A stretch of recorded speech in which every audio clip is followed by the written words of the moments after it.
Okay guys, finally parts arrive for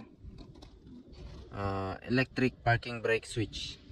Okay, so this will be under warranty. Okay, so the first thing to do is put the shifting lever into neutral position so that you can able to remove this cover, and then let's turn off the ignition switch. Okay, and then pull this up. Okay, lift this up, and then slowly and carefully remove this cover. Okay,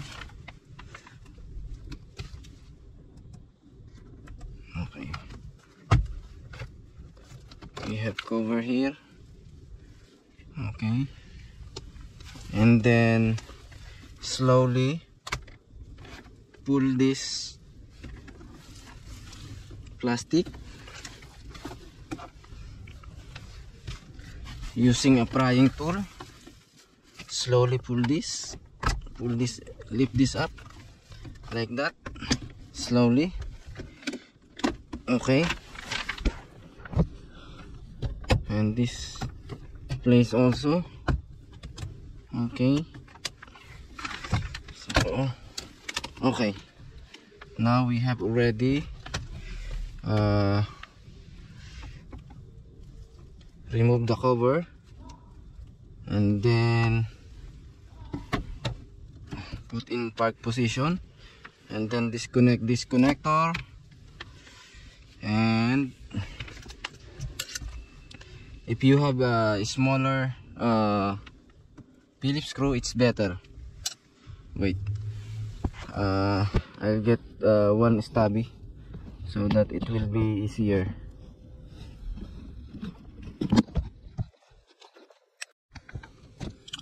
Okay, we already have a small stubby here, Phillips screw, a short Phillips screw. Okay, a short Phillips screwdriver. Now we don't need to remove this, we don't need to take this out, so we only need to, after removing this connector, we only need to loosen all the screws of electric parking brake switch. So this is the switch. Okay, and these are the screws underneath the switch assembly. Okay, okay, how many screws are there? We have 4 screws to take out this switch. Okay, so 2,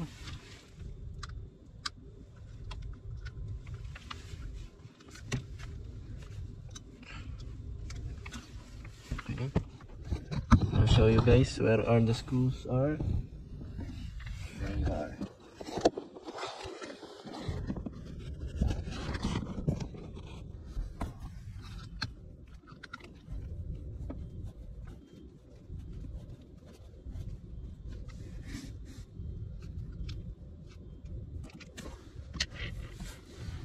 And 1 screw left.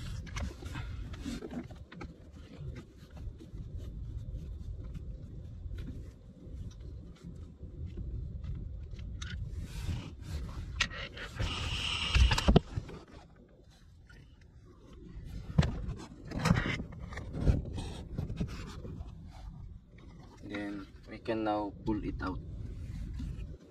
See? So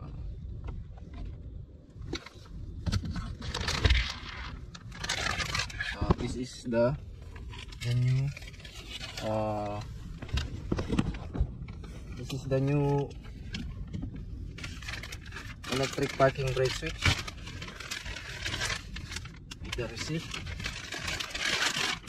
Okay, there you are. So it is sealed. Okay.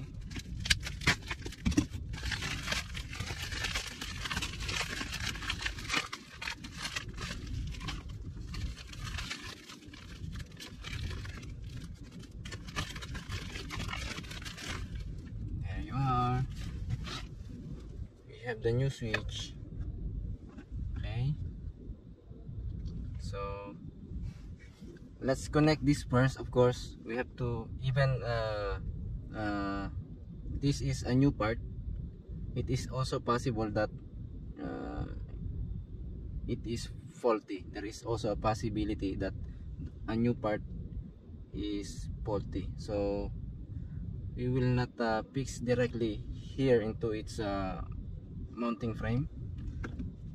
We will just reconnect. We will just connect the connector like this. Okay, and start the engine, and let's try to operate this switch. Okay, so let's operate. Okay, yes, again, yes, I can hear the sound that the electric parking brake is not working. I mean, I can hear the sound that the electric parking brake is working properly. Again. Okay. Okay, again. You can hear it, the sound that the motor is working, and you can feel also while you are pressing the brake pedal. Okay, there is a hydraulic reaction when the motor is working. There is hydraulic reaction which can be felt on the brake pedal while you're pressing it. Okay, okay, so yes, let's put it into drive. So we check the electric parking brake already. Let's put the shifting lever into drive, into D position. Okay, we are now into D position. Okay, here you are also now, we are also now in the at the D position. Okay, now let's try if the brake hold switch is also working. Okay, let's press it.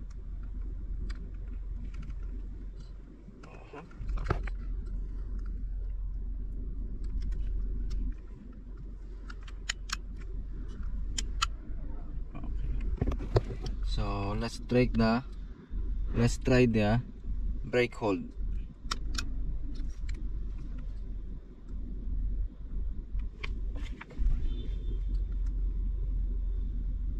Yes, it is now working.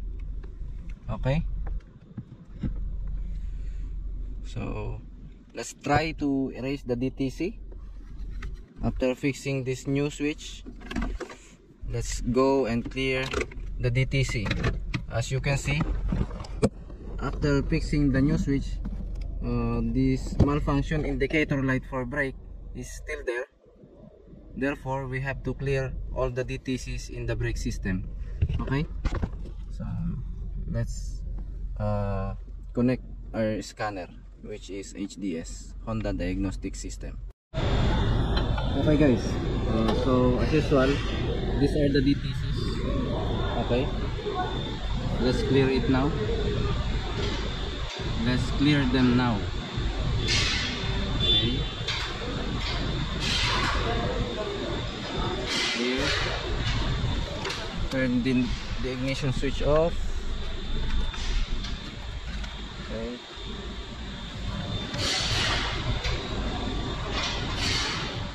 turn the ignition switch on. Choose one. Okay, so no DTC was found. So now let's check again. Let's start the engine. So this malfunction indicator light for brake is gone. Okay, so malfunction indicator light for brake is gone. Okay. And no more DTC in the system. Okay. Now let's try again the automatic brake hold. If it's still now working. Okay, so first we have to shift the shifting lever into drive. Okay, and press the automatic brake hold switch. Okay, so okay,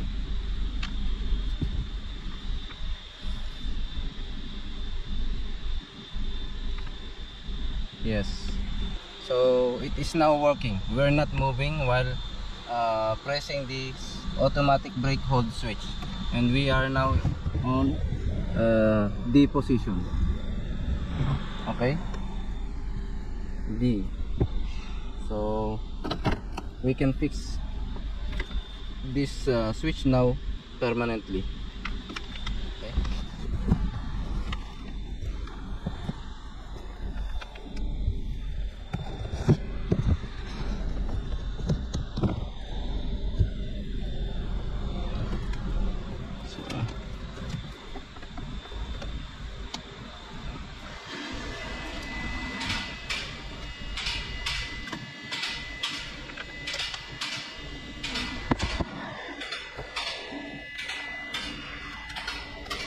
Okay, so let's fix this back.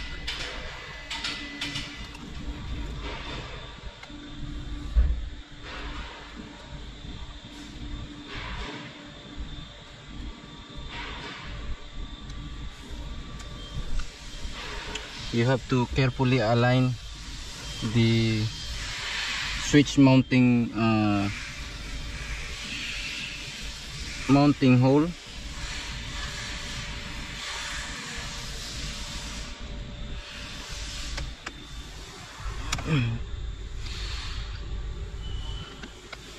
Okay.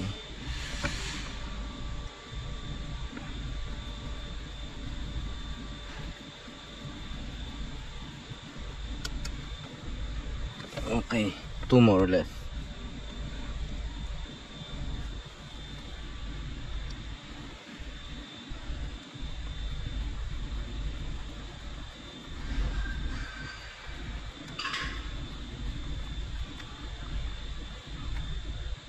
One more left. Okay.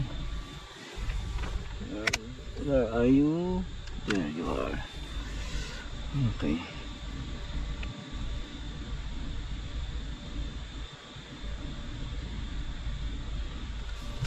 Okay. Let's fix the connector and let's fix back this frame, this panel. Okay, as simple as like that. Okay, yes, yes, and pull this back and start the engine and fix this cover back. Oh, this should be like this. Okay, okay, so we are now done. Okay. Pare, can you take this HDS? Yes, thank you. So, and now what we are going to do now is return this part to the warranty department. Okay, with the job card and the receipt. Okay,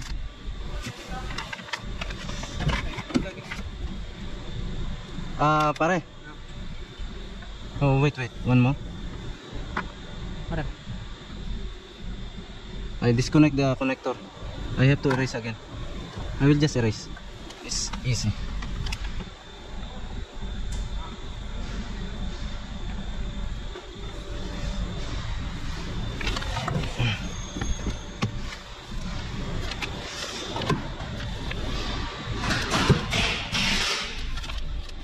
Okay.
Okay.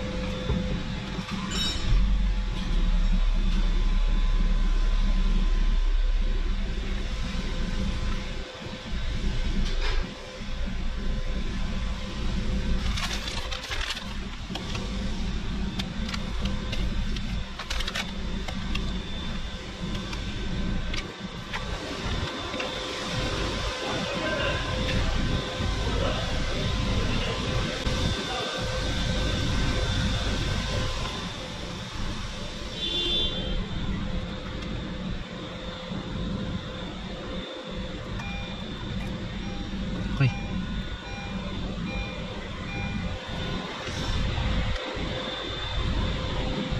Okay, kelas. Let's go.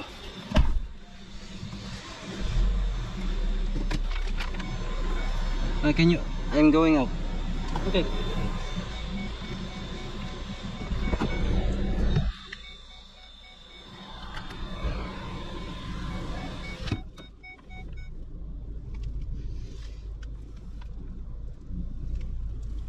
Okay guys, so after replacing the switch, this automatic brake hold DTC is still there.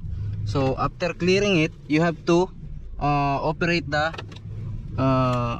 electric parking brake so that you can clear the DTC all the way and not turning back the DTC malfunction indicator light. Okay, so that is one good experience that we have to operate the new electric parking brake switch after fixing it and clearing all the DTC.